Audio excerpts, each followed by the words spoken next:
তৃণমূলের নবজোয়ার কর্মসূচির গণভোটে ইচ্ছামতো পুলিশের ব্যবহার করার অভিযোগে হাইকোর্টে জনস্বার্থ মামলা দায়ের করলেন বিরোধী দলনেতা শুভেন্দু অধিকারী। শুভেন্দুর অভিযোগ, এ নিয়ে রাজ্য পুলিশের ডিজিকে চিঠি লিখেও কোনো জবাব পাননি তিনি। তাই উত্তর না পেয়ে কলকাতা হাইকোর্টে মামলা করেন বিরোধী দলনেতা শুভেন্দু অধিকারী। তৃণমূলের সর্বভারতীয় সাধারণ সম্পাদক অভিষেক বন্দ্যোপাধ্যায় এই মুহূর্তে তৃণমূলের নবজোয়ার কর্মসূচি নিয়ে জেলায় জেলায় ঘুরছেন। তার এই কর্মসূচির মধ্যেই রয়েছে গণভোট। কোন এলাকায় কাকে তৃণমূলের প্রার্থী হিসেবে দেখতে চান সেটা জানতে সাধারণ মানুষের জন্য গণভোটের আয়োজন করেছে তৃণমূল। শুভেন্দুর অভিযোগ, তৃণমূলের সেই গণভোটে বেআইনিভাবে পুলিশকে ব্যবহার করা হচ্ছে। সেটা নিয়েই মামলা দায়ের করেছেন বিরোধী দলনেতা। শুভেন্দু বলেন, একটি আঞ্চলিক দল বিভিন্ন জায়গায় একটি ভোটের আয়োজন করছে। আগামী পঞ্চায়েত নির্বাচনে কে প্রার্থী হবেন সেই মতামত নেওয়া হচ্ছে সাধারণ মানুষের থেকে। সেই ভোটে ব্যাপক পুলিশ মোতায়েন করা হচ্ছে। শুভেন্দুর প্রশ্ন, পুলিশ মোতায়েনের জন্য কি নিয়ম অনুযায়ী সরকারি খাতায় টাকা জমা করেছে ওই আঞ্চলিক দল? এই মর্মে ডিজিপিকে চিঠিও লেখেন বিরোধী দলনেতা, কিন্তু কোনো উত্তর তিনি পাননি বলেই জানানো হয়েছে মামলার নথিতে।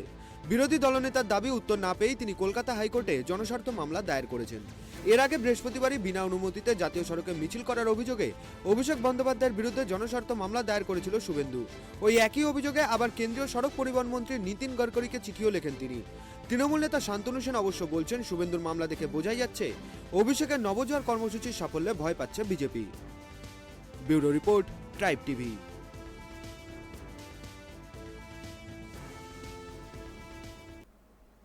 তৃণমূলের নবজোয়ার কর্মসূচিতে পুলিশের ব্যবহার করা হচ্ছে, এই নিয়ে হাইকোর্টের দ্বারস্থ হলেন শুভেন্দু অধিকারী।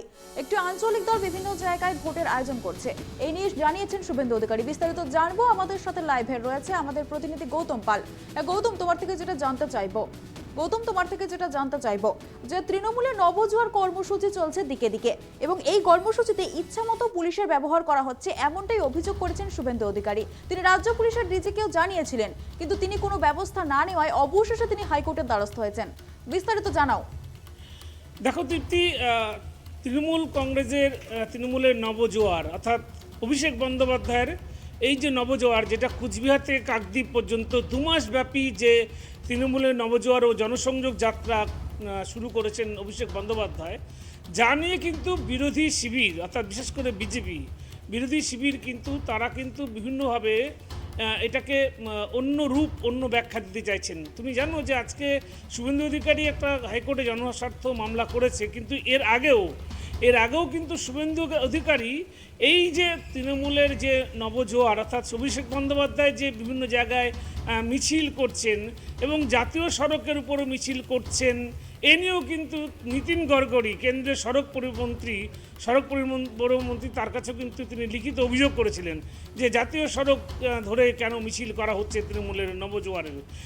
কিন্তু এরপরে যেটা দেখা গেল সেটা হচ্ছে যে এই যে তোমার বিভিন্ন জনসভাগুলো হচ্ছে বা মিছিলগুলো হচ্ছে বা র্যালিগুলো হচ্ছে অভিষেক বন্দ্যোপাধ্যায়, যাতে কিন্তু সাধারণ মানুষের মানে ভিড় উপচে পড়ছে আর কি, মানে প্রচুর মানুষের সমাগম ঘটছে বিভিন্ন কর্মসূচিতে, এবং তাতে যাতে কোনো আইন শৃঙ্খলার অবনতি না হয়, কোনো সমস্যা না হয়, সেই জন্য কিন্তু রাজ্য পুলিশ সেখানে মোতায়েন করা হচ্ছে, এবং যাতে এই নবজোয়ার কর্মসূচিতে কোনো অশান্তি কোনো সমস্যা না হয়। এবং তুমি জানো যে অভিষেক বন্দ্যোপাধ্যায় তিনি বিভিন্ন এলাকায় গিয়ে গণভোটের অর্থাৎ পঞ্চায়েত ভোটে কারা দাঁড়াবেন এবং প্রার্থীরা নিজেরাই গ্রামের মানুষ নিজেরাই প্রার্থী ঠিক করবেন, এই নিয়ে একটা গণভোটের ব্যবস্থা করেছে, এবং গণভোট নিয়ে বিভিন্ন জায়গায় তো কয়েকটা জায়গায় বিশৃঙ্খলা অবস্থা তৈরি হয়েছিল, এবং সেক্ষেত্রে পুলিশকে মোতায়েন করা হয়েছে। এবং শুভেন্দু অধিকারী, যেটি রাজ্যের বিরোধী দলনেতা, তার প্রশ্ন ছিল যে এই যে পুলিশকে ব্যবহার করা হচ্ছে অর্থাৎ পুলিশকে ব্যবহার করা নিয়ে তার প্রশ্ন একটাই, যে তাহলে কি এই যে টাকা পুলিশকে নিতে গেলে কোনো একটা আঞ্চলিক দল তারা কোনো পুলিশ প্রোটেকশন নিতে গেলে টাকা দিতে হয়, তাহলে সেটা কি পুলিশ দপ্তরকে কি সেই পর্যাপ্ত সেই বরাদ্দকৃত টাকা দিয়েছে দলটি? এই নিয়ে কিন্তু ডিজির কাছে প্রথমে তিনি প্রশ্ন রেখেছিলেন এবং লিখিত জবাব চেয়েছিলেন, কিন্তু ডিজি এই ব্যাপারে কোনোরকম উত্তর না দেওয়ায় আজকে কিন্তু হাইকোর্টে শুভেন্দু অধিকারী এই তৃণমূলের নবজোয়ারে পুলিশের ব্যবহার এবং যে আর্থিক ক্ষতি সেটা নিয়ে কিন্তু সরাসরি হাইকোর্টে একটা জনস্বার্থ মামলা করেছেন। দেখো তৃপ্তি, তোমাকে যেটা বলবো সেটা হচ্ছে যে তৃণমূলের যে নবজোয়ার কর্মসূচি জনসংযোগ যাত্রা, যেটা এপ্রিলের 27 তারিখ থেকে শুরু হয়েছে এবং কুচবিহারের থেকে শুরু হয়েছে এবং চলবে কাকদ্বীপ পর্যন্ত। এই মুহূর্তে পুরুলিয়াতে আজকে অভিষেক বন্দ্যোপাধ্যায়ের জনসভা এবং যে জনসংযোগ যাত্রা সেটা চলছে। এই যে জনসভা বা তৃণমূলের যে নবজোয়ার কর্মসূচি, এটা কিন্তু ব্যাপক সফলতা পেয়েছে। আমরা দেখেছি প্রত্যেকটা, সে কুচবিহার থেকে শুরু করে এখন দক্ষিণবঙ্গের শেষ প্রান্তে প্রায় প্রতিটি জায়গা কিন্তু সাধারণ মানুষের জনজোয়ারে পরিণত হয়েছে এবং এই জায়গাটাতেই কিন্তু একটা ভীতি সঞ্চার করে দিয়েছে বিজেপি অর্থাৎ বিরোধী দল বিজেপির কাছে, যে পঞ্চায়েত ভোটে তাহলে কি তৃণমূল অনায়াসেই ক্ষমতা দখল করবে। কেননা যে হারে জনজোয়ার দেখতে পাচ্ছে অভিষেক বন্দ্যোপাধ্যায়ের বিভিন্ন জনসংযোগ যাত্রা বা বিভিন্ন কর্মসূচিতে, তাতে কিন্তু এটা পরিষ্কার হচ্ছে যে এত মানুষের সমাগম আগামী পঞ্চায়েত নির্বাচনের প্রভাব পড়বে এবং তৃণমূল অনায়াসেই পঞ্চায়েত নির্বাচনে জয়ী হবে, পঞ্চায়েত দখল করবে। এই ভীত হয়ে কিন্তু বারবার এই তৃণমূলের যে নবজোয়ার যাত্রা সেটা বাধা দেওয়ার জন্যই কিন্তু এই ব্যবস্থা নিচ্ছে বিজেপি। এই অভিযোগ কিন্তু আমাদের নয়, এই অভিযোগ হচ্ছে তৃণমূলের সাংসদ শান্তনু সেন। তিনি পরিষ্কার বলেছেন যে তৃণমূলের অভিষেক বন্দ্যোপাধ্যায় এই নবজোয়ার কর্মসূচি দেখে সন্ত্রস্ত হয়ে গেছে বিজেপি এবং তাই তারা বারবার বাধা দিতে এই ধরনের কাজ করছে। তুমি জানো অভিষেক বন্দ্যোপাধ্যায়কে তার নবজোয়ার কর্মসূচি চলাকালীন মাঝপথে তাকে সিবিআই তলব করা হয়েছিল এবং গোটা একটা দিন প্রায় 9 ঘন্টা ধরে তাকে সিবিআই জেরা করেছিল এবং তারপরে তিনি আবার সেই নবজোয়ার কর্মসূচিতে ফিরে গেছেন তারপর 2 দিন বাদেই। এরকমভাবে তাকে বিভিন্নভাবে বাধা দেওয়ার সৃষ্টি করা হচ্ছে নবজোয়ার কর্মসূচিকে, এমনটাই বলছেন তৃণমূলের সাংসদ শান্তনু সেন। এবং তোমাকে যেটা বলবো সেটা হচ্ছে যে তৃণমূল কংগ্রেসের এই যে অভিষেক বন্দ্যোপাধ্যায়ের নবজোয়ার কর্মসূচি, এটা নিয়ে কিন্তু প্রথম থেকেই বিরোধীরা বিজেপি তারা কিন্তু বারবার করে সেটাকে আটকানোর চেষ্টা করছে এবং তবুও আমরা দেখতে পাচ্ছি কিন্তু সেই নবজোয়ার কর্মসূচি কিন্তু ক্রমশ সফলতার শীর্ষে দিকে এগিয়ে যাচ্ছে। গৌতম, একটা বিষয় যেটা জানতে চাইবো সেটা হচ্ছে শুভেন্দু অধিকারী, আমরা দেখেছি শুভেন্দু অধিকারী বিভিন্ন সময় যে জনসভার কথা পুলিশের কাছ থেকে অনুমতি পায়নি, শুভেন্দু অধিকারীর জনসভার অনুমতি কিন্তু পুলিশ দেয়নি, তার জন্য বারবার হাইকোর্টের দ্বারস্থ হয়ে শুভেন্দু অধিকারীকে অনুমতি পেতে হয়েছে, তবে শুভেন্দু অধিকারীর জনসভা হয়েছে। কিন্তু এক্ষেত্রে নবজোয়ার যাত্রাতে পুলিশ কিন্তু অবাধে নবজোয়ার যাত্রা করে যাচ্ছে, একটু বিস্তারিত জানাও।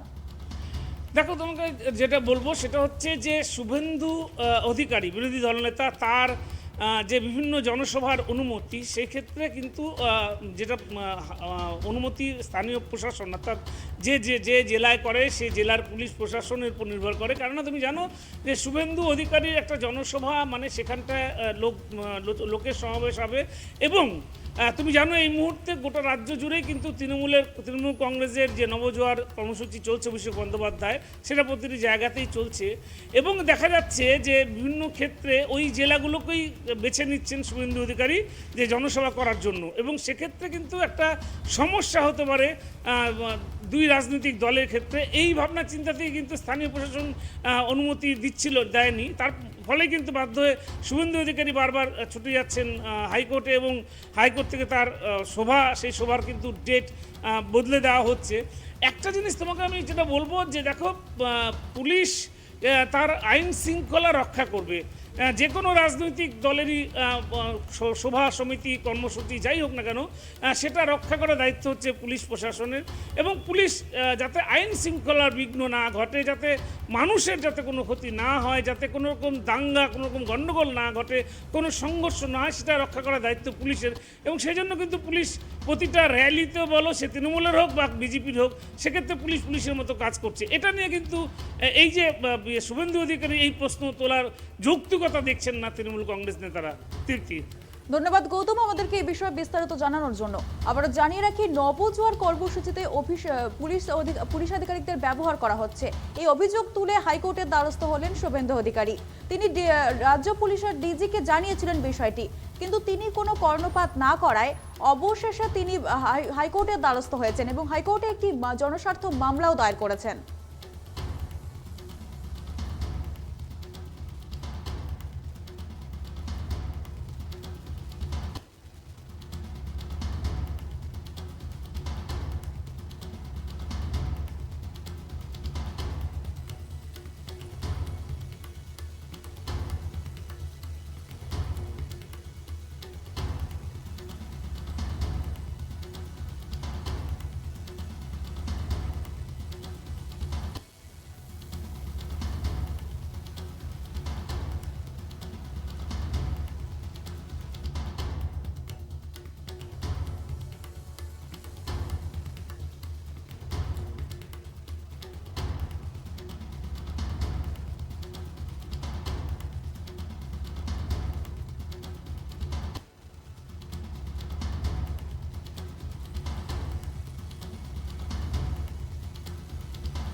সরকার দুয়ারে রেশনের পর এবার দুয়ারে টাটকা ছাতু।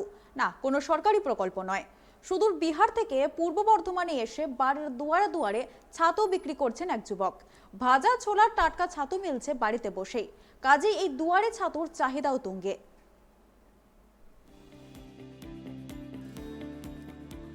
দুয়ারে ছাতু ব্যাপারটা চমকে যাওয়ার মতো হলেও বাস্তবে সেটাই সত্যি।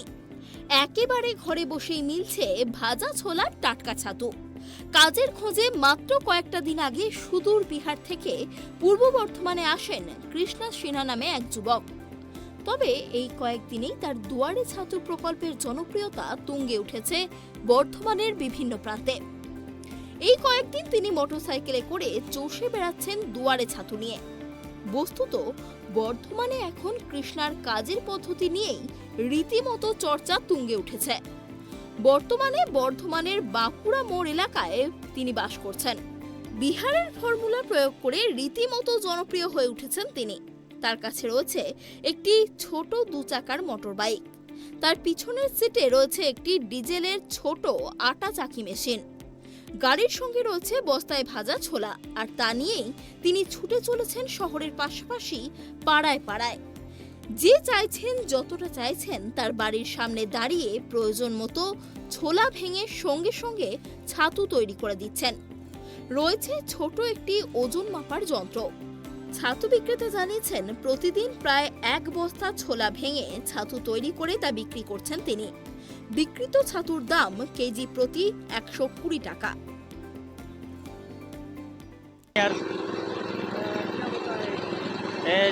शुद्ध चना का सत्तू है। चना फ्रेश है, छिलका निकला हुआ, भुंजा हुआ। इसको सामने पीस के देते हैं, जिसमें शुद्धता की 100% गारंटी होती है। एकदम प्रीमियम क्वालिटी मिलता है। बिहार में हारा डिस्ट्रिक्ट, यहाँ पे बांकुड़ा मोड़। प्रीमियम क्वालिटी 100% शुद्ध है ये। हाँ, शुद्ध चना, ये शुद्ध चना है, देख सकते हैं।